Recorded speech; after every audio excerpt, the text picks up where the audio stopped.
5 years after the sweet story ended, our son was 4 years old. His name was Sway, meaning year after year. When he was born, Ashershin held him and said, "May we stay together year after year." Sway learned to call Daddy first, then love Mommy. Asher's eyes crinkled with laughter as he pulled Sway and me into his arms. "You two are my whole world," he said. The story stopped on its most perfect page, Prince and Princess living happily ever after. No one told me forever only lasts 5 years. This morning Sway refused to get up, clutching the button of my pajamas tightly. "Mommy smells nice." Sway wants 5 more minutes of sleep. Asher was already dressed, leaning against the doorframe watching us. The morning light gilded his profile, still as handsome as the day my heart first skipped a beat for him. He walked over, ruffled Sway's hair and bent down to press a kiss on my forehead. "Good morning, my leading lady." His voice was deep and gentle, exactly as it was when he recited our wedding vows. I stared at his slender fingers tying his tie, the wedding ring still securely on his finger, glinting softly.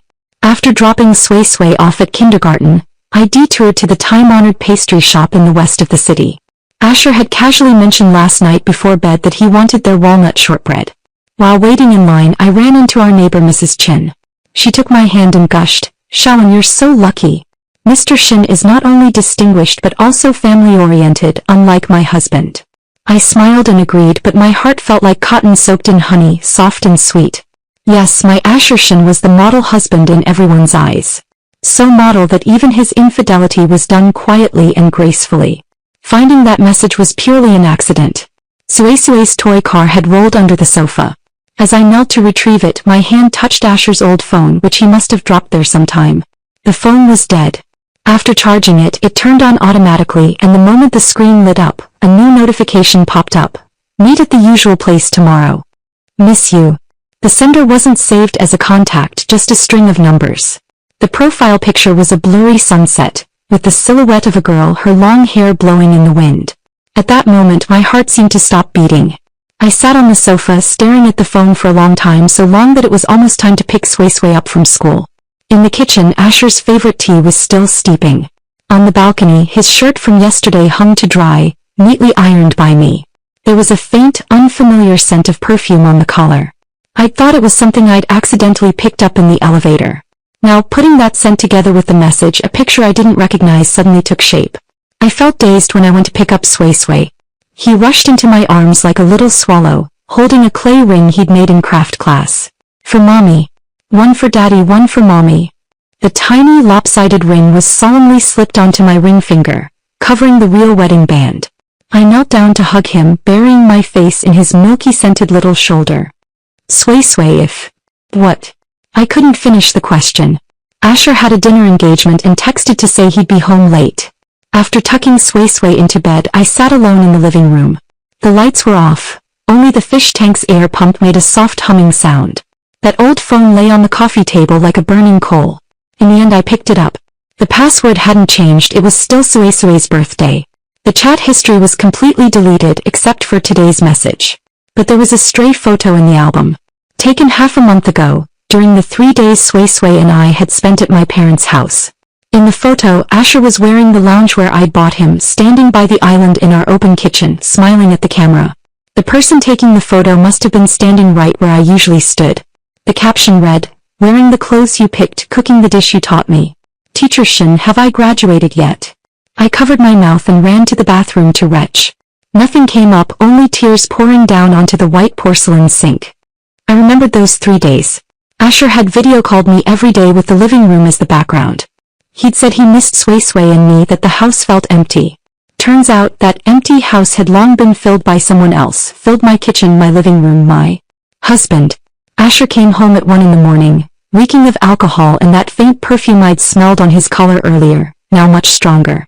He leaned in to kiss me, but I turned my head away. "What's wrong?" He froze for a moment, then smiled, reaching out to hug my waist. "Is my one upset today?" "Tired," I heard my own voice, surprisingly calm. "Go take a shower." Mumbling about wife Shenguwa, he stumbled toward the bathroom. As the water ran, I walked to the entrance and picked up his suit jacket. I searched it carefully, inch by inch. In the corner of the inner pocket, my fingertips touched something hard. Pulling it out, I found a small pearl earring, bright, delicate, and trendy. Not the kind a mother like me would wear. I put the earring back as if I'd found nothing. When Asher came out of the shower, his hair was damp and his eyes held a tipsy haze. He hugged me from behind, resting his chin on my shoulder. "One," he whispered. "I love you." He said this every night. Once it was honey, now it was a needle pricking the softest part of my heart. I didn't respond, only gently pulled away. "Sway has a parent-child sports day tomorrow, remember?" "Of course I do," he replied immediately with an almost deliberate eagerness. "I've cancelled everything. Nothing will keep me from you too." He was still a good dad. At the parent-child sports day he was indeed the most dazzling father there.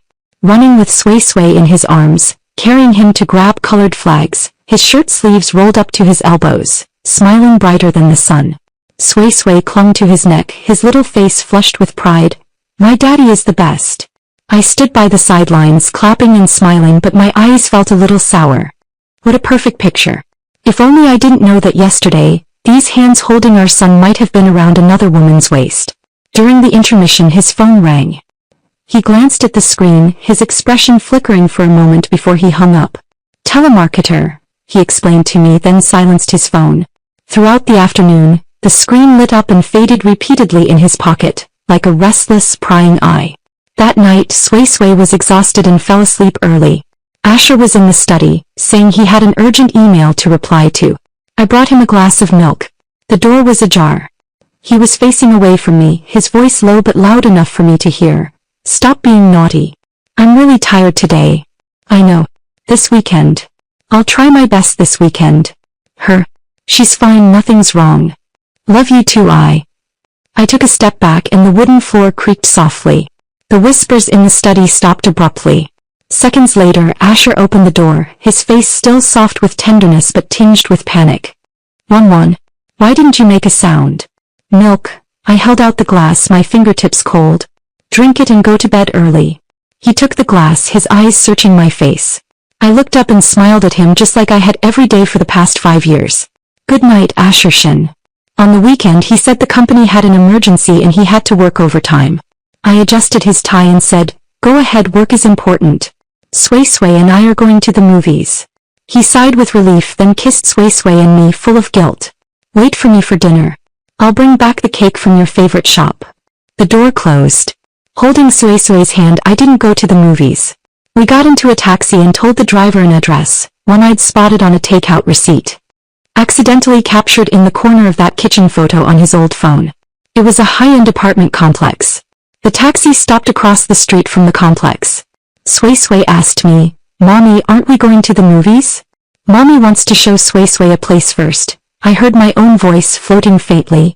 If Mommy ever gets lost, Sway needs to know how to find Daddy." We waited for about 40 minutes. We watched as Asher's car drove into the complex and parked smoothly in front of one of the buildings, like he'd done it 100 times.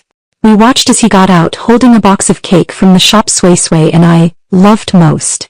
We watched as he went upstairs, didn't ring the doorbell, and unlocked it directly with a key. Sway suddenly pointed at the window. "Mommy, that curtain is the same as ours." "Yes." Last month I'd said the living room curtains were old and wanted to replace them. Asher had said picking curtains was too much trouble, and he'd asked a friend to bring back a designer set from abroad. Now that designer set hung in someone else's apartment, in the window of my husband's other home. I didn't cry, nor did I rush over. I just covered Sway's eyes, even though he probably didn't understand what he was seeing. Sway, let's go to the movies now." The cartoon we watched that day was lively, colorful, and full of laughter. Sway laughed until he leaned back and forth.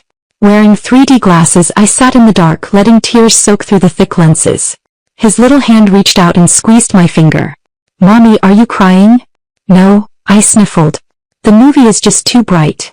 Asher came home early that night, just as he'd promised, with the cake. He excitedly talked about the overtime, how he'd solved the problem, how his colleagues admired him. What a good actor. If I hadn't seen it with my own eyes, I might have fallen back into the normalcy he wove. "Oh, by the way, I have a business trip next week, about 3 or 4 days, he said casually, cutting the cake. "Where to?" "Shenzhen. An old project."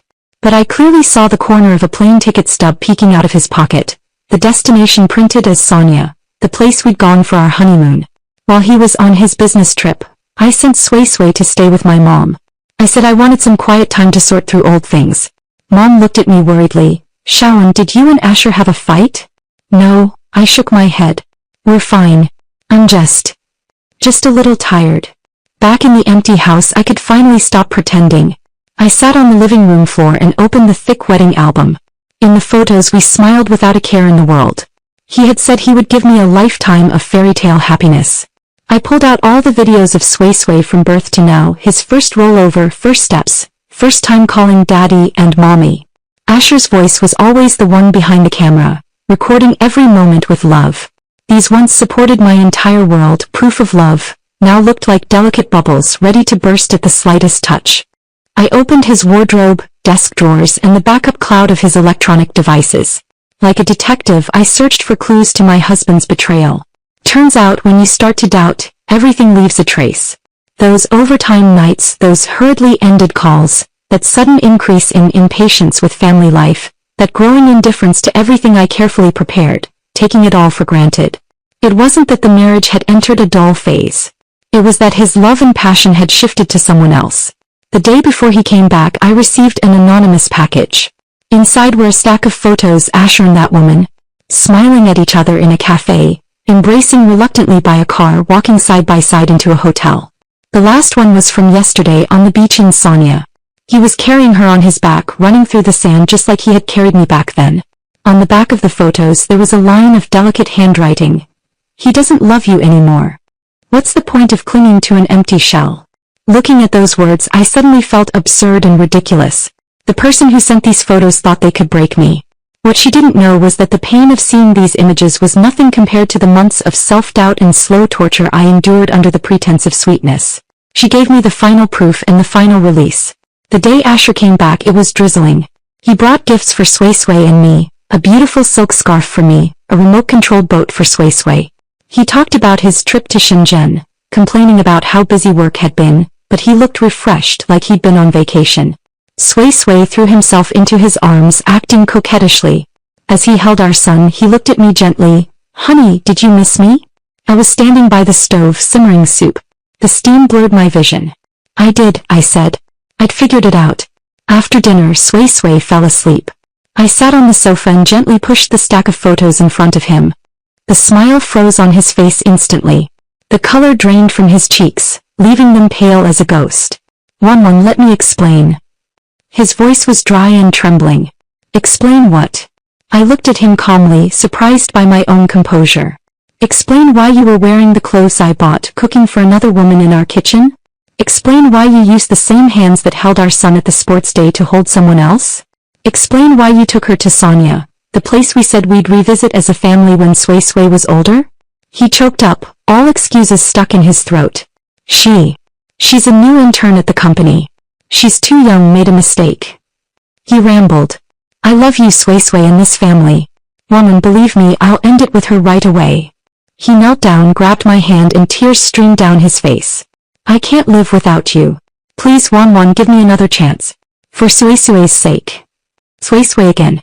Our love had started with sweetness. His confession ended with duty. My feelings never seemed to be his top priority. Asher Shin, I slowly pulled my hand away. On our wedding day, I thought I'd gained the whole world. Now I realized that world was made of paper, blown away by the wind. He collapsed onto the floor like a broken empty shell. I stood up, walked into the bedroom and calmly started packing my luggage. It wasn't much, just one suitcase filled with a few clothes, some of Sway's essentials, our documents and that wedding album. He rushed in and stopped me. Where are you going? I won't let you leave. I'm not asking for your permission. I looked up at him, the man I'd loved for years, now unrecognizable. Leading ladies can also exit the stage, I said. Especially when their script has been rewritten beyond recognition. I pulled the suitcase to the door and glanced back one last time at the home that had held countless dreams and efforts. My lawyer will contact you about Sway about the divorce. Until you figure out who you really love and what you want, Sway will stay with me. The moment the door closed, I heard his suppressed, broken sobs. Outside the building, the rain had stopped at some point. The wind was still blowing, but it seemed gentler. I took a deep breath of the cool air, pulled out my phone and booked a plane ticket home, taking Sway away from this city full of lies. 5 years after the sweet ending, my husband cheated. My fairy tale had finally woken up. But it was okay. I would write a brand new beginning for Sway and me. Even without a prince, a true princess could crown herself. ######2. Growth. It was dark when we arrived at my parents' house. Mom opened the door. When she saw the suitcase at my feet and Sway half asleep on my shoulder, the smile froze on her face. Dad walked over from the living room, still holding a watering can. "What's wrong?" He lowered his voice, afraid of waking Sway. I settled Sway in my old bedroom.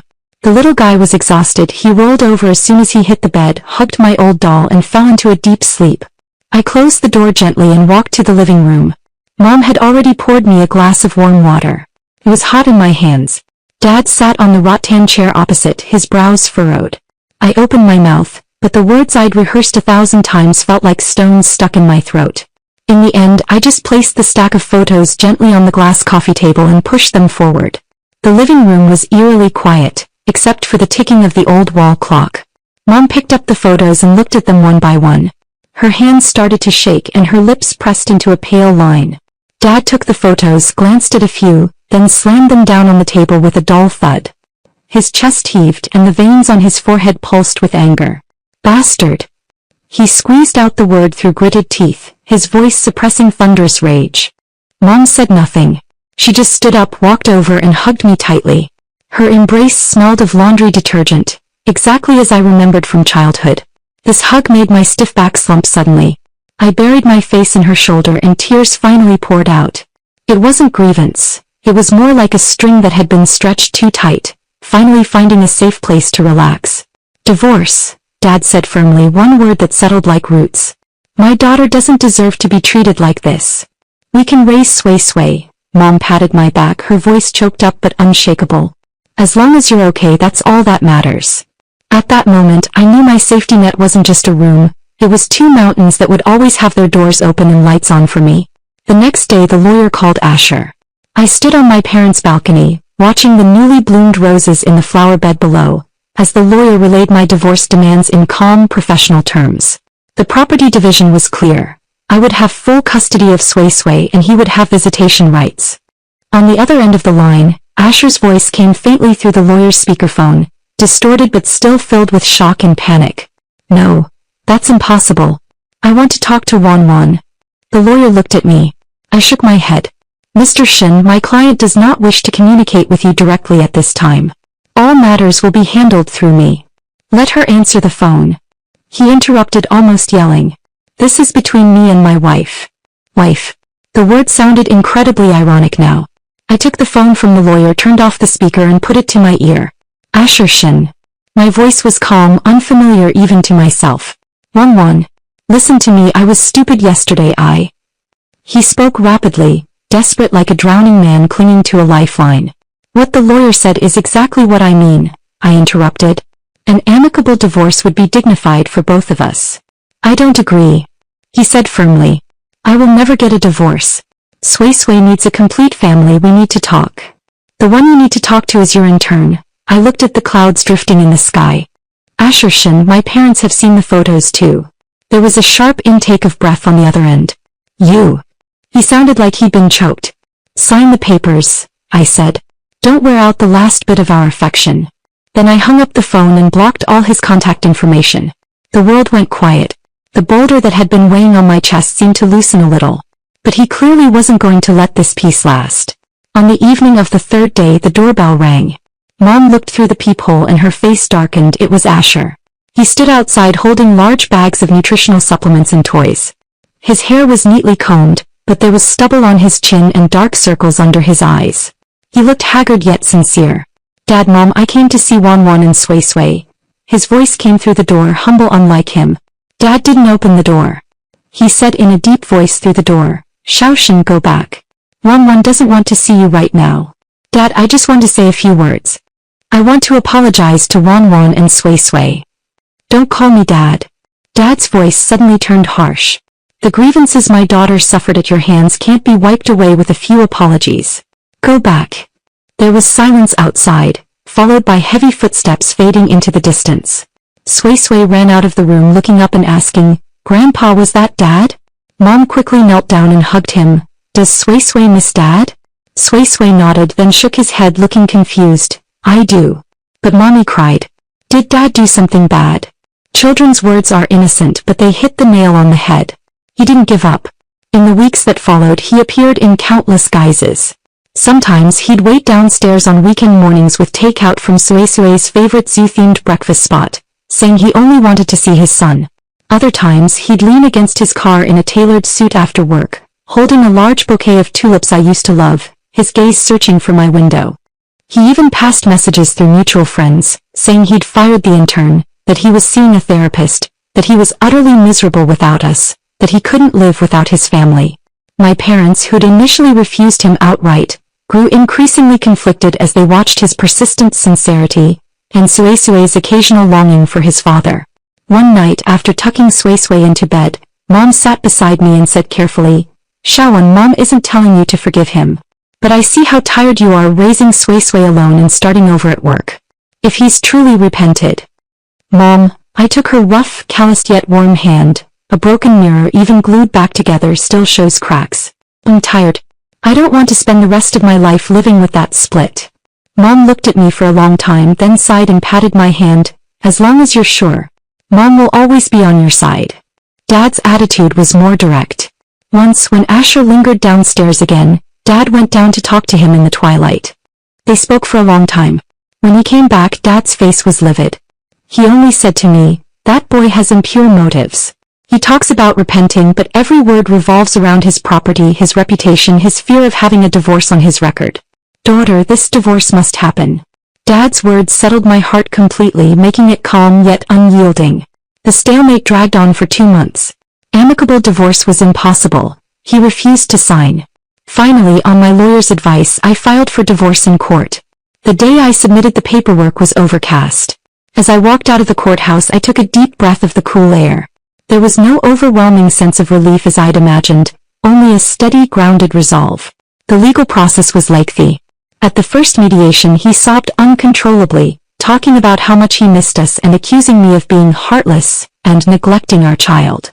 I stayed silent the entire time, only providing the mediator with backups of the photos and detailed bank statements, showing his unusual expenses during that period.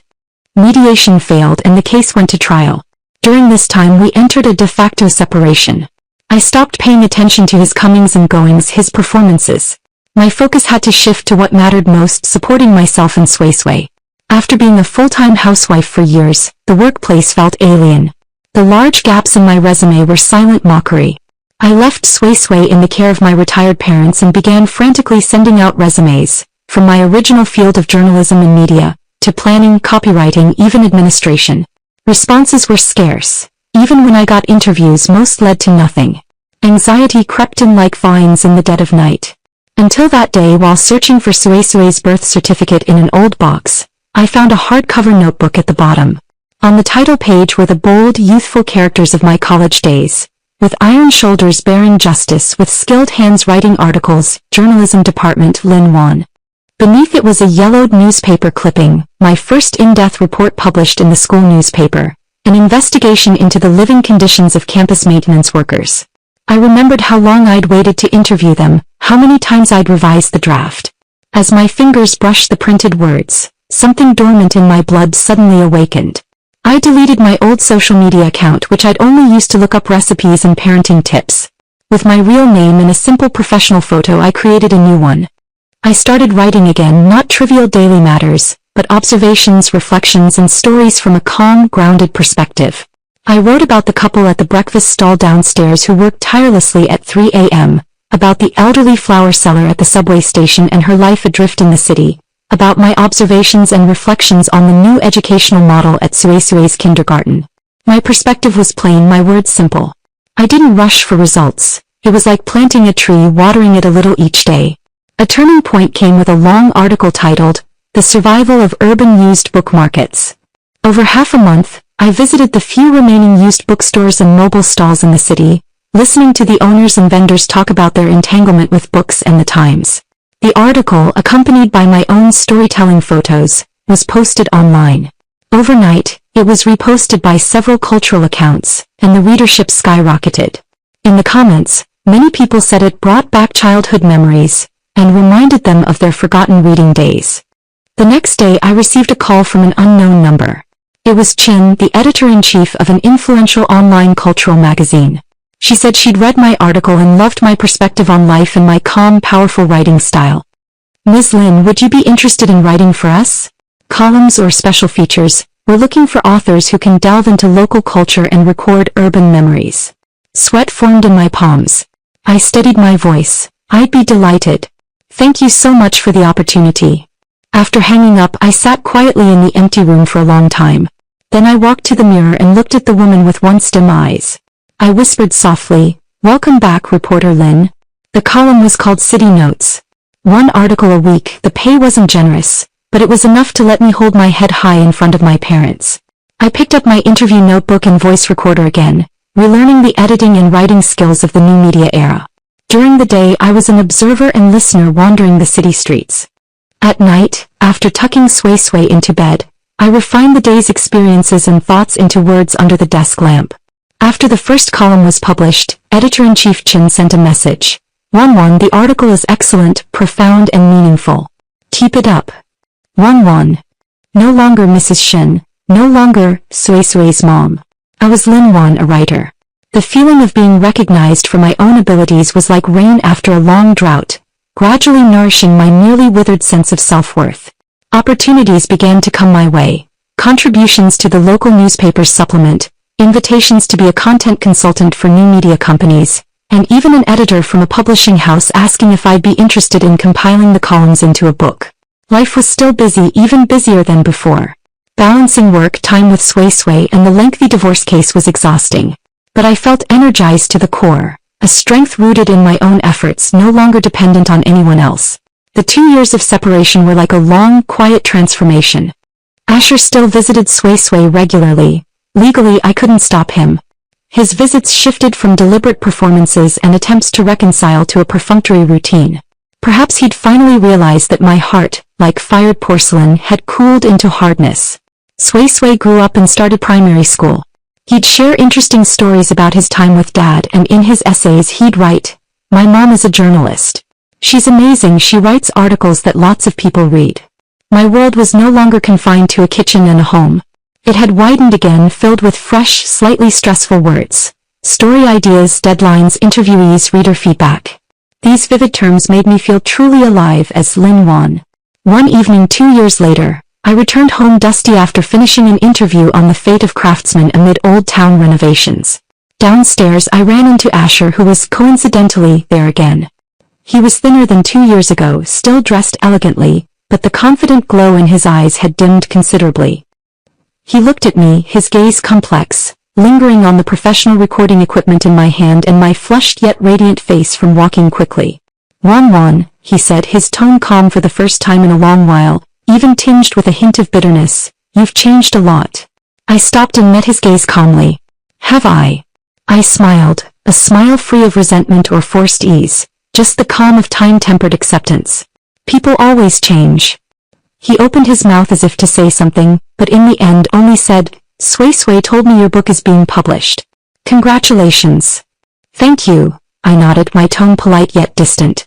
"Visitation time isn't until later. Wait here, I'll go get Sway Sway." With that I walked past him, entered the access code, and the building's door opened gently, then closed behind me. I didn't look back. I knew that Lin Wan's journey of growing against the wind had only just begun. The scenery of the past, whether sweet or stormy, was now behind me, a chapter one no longer needed to revisit. The wind was still blowing, but this time I was the one deciding the direction. ###3. Curtain call. The day the court's judgment came down was a rare sunny day.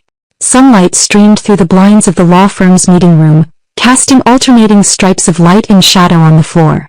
My lawyer pushed the red-stamped document in front of me, a professional, restrained smile on his face. "Ms. Lin, the judgment is final. Custody and property division have largely been ruled in your favor." My fingers brushed the cool edge of the paper, the black printed words clear. "Divorce granted." There was no anticipated sense of relief, no sorrow, only the emptiness of a long journey ending at a predetermined destination, quickly filled with a profound, almost serene calm. Ashershin sat at the other end of the long table. He'd hired the best lawyers and made a final attempt to secure a larger share of the property, trying to prove I was unfit to raise our child due to long-term social disconnection.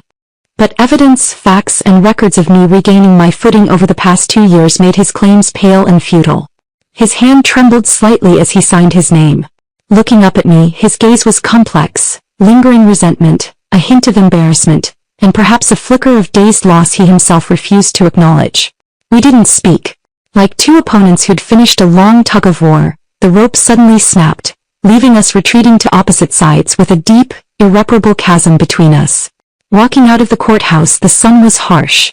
I squinted and took a deep breath, air filled with the intoxicating scent of early summer vegetation and the unique smell of heated concrete. The smell of freedom. A little unfamiliar, a little sharp, but utterly real. My share of the property was divided and transferred promptly. It was a substantial sum, enough to ensure Sui and I lived comfortably for a long time, and gave me the confidence to plan my career and life with greater ease. I used part of it to buy a small but cozy second-hand apartment near my parents' community, with bright floor-to-ceiling windows and a tiny balcony where I could grow flowers and herbs. Sui got his own room with starry sky and astronaut wallpaper he'd chosen himself. On moving day, my parents came to help. Mom fussed over my messy belongings while carefully wiping my college journalism awards and certificates, placing them prominently on the studies bookshelf. Dad carried his toolbox, tightening screws and checking sockets and windows to ensure everything was safe and secure. Sui ran excitedly around the empty living room, amused by the echoes. "Mom, is this our new home?" "Forever." I knelt down and hugged him. "Yes, forever. Sui and Mom's home." He wrapped his arms around my neck and whispered, "I love this home. It smells like Mom and sunshine." At that moment, my heart was filled with warm, overflowing happiness, no longer needing to prove anything to anyone, no longer dependent on someone else's generosity.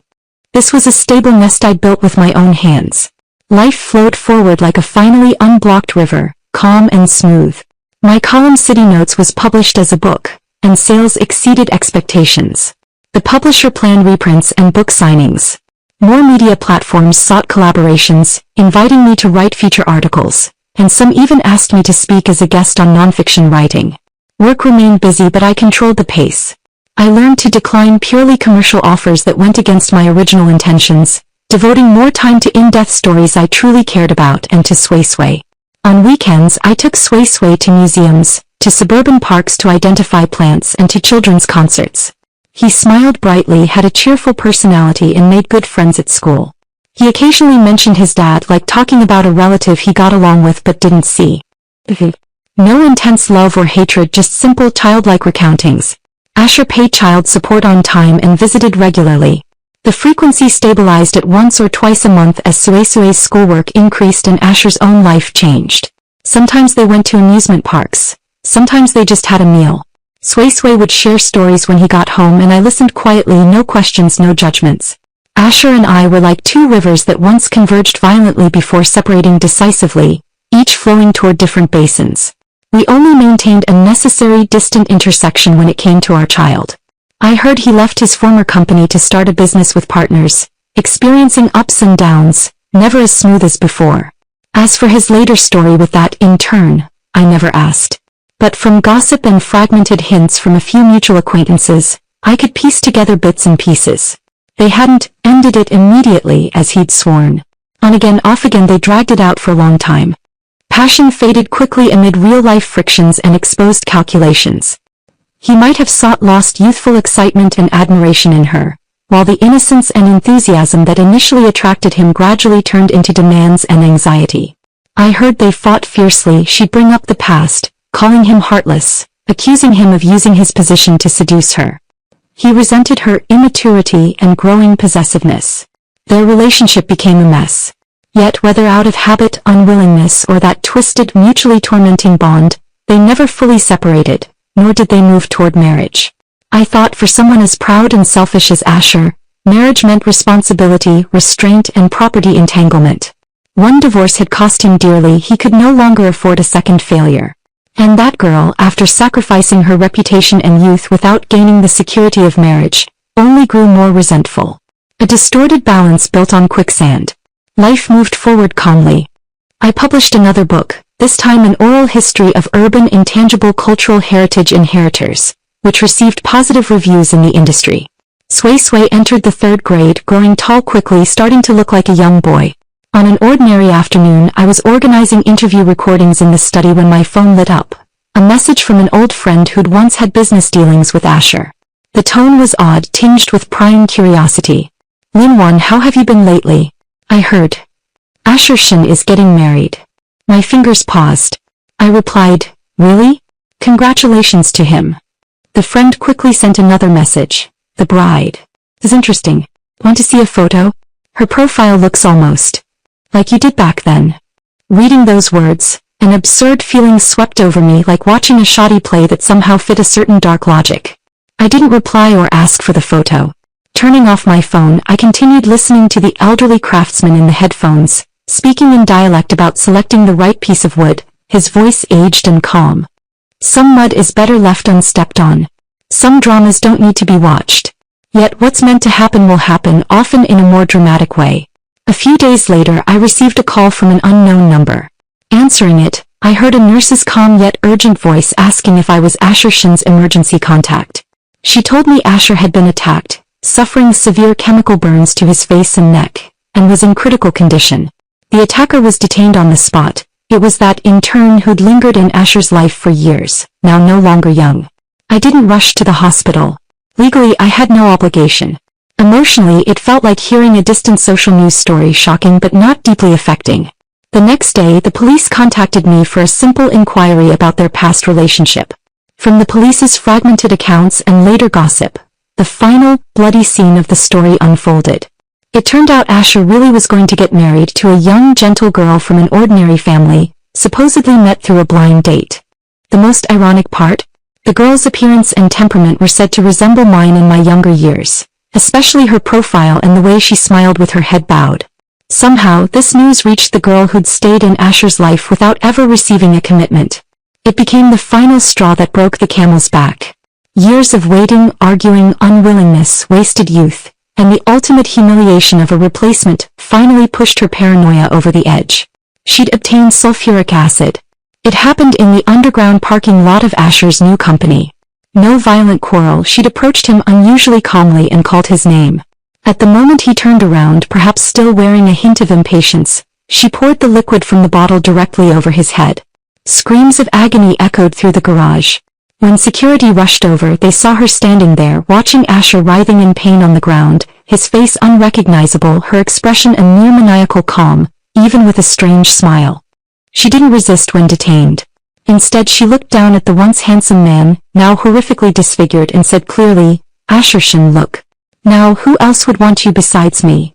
Those words became the cruelest footnote to this twisted relationship. Not love, but destructive possession. "If I can't have you, I'll destroy you so no one else can." In the end, I did go to the hospital exactly a week later with a cold, procedural mindset. The smell of disinfectant was overwhelming. Outside the ward, I met Asher's parents who'd aged overnight. When they saw me, their gaze was complex, shame, grief, and a hint of inexplicable resentment, as if my calm at that moment was also a sin. I didn't enter the ward. I only glanced through the glass window on the door. He lay there, his head and neck wrapped in thick bandages, only parts of his eyes, nose, and mouth exposed. His skin was a terrifying mess of charred brown and bright red, uneven and swollen. Medical equipment beeped regularly. The once handsome face that had turned heads was now like a canvas violently smudged beyond recognition.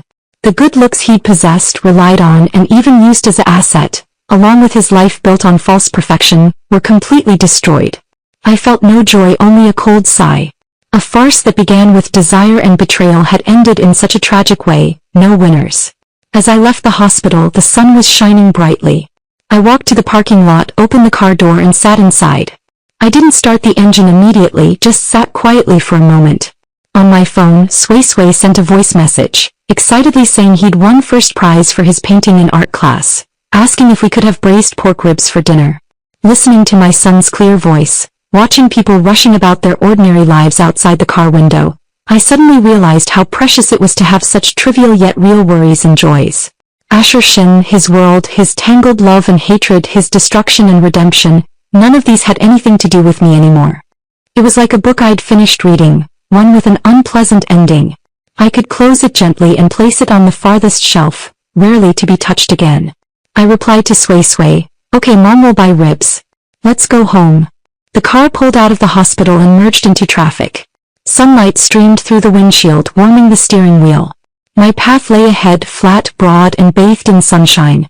No matter how vivid or shocking the scenery in the rearview mirror had been, it was now speeding away, shrinking into a blurred, insignificant dot as I raced forward. And finally I could wholeheartedly rush toward my future. A future that included my words, my thoughts, my son, and this hard-won, steady, and free ordinary life. The wind blew, carrying the fragrance of flowers from afar. This time it was only gentle, no longer sharp.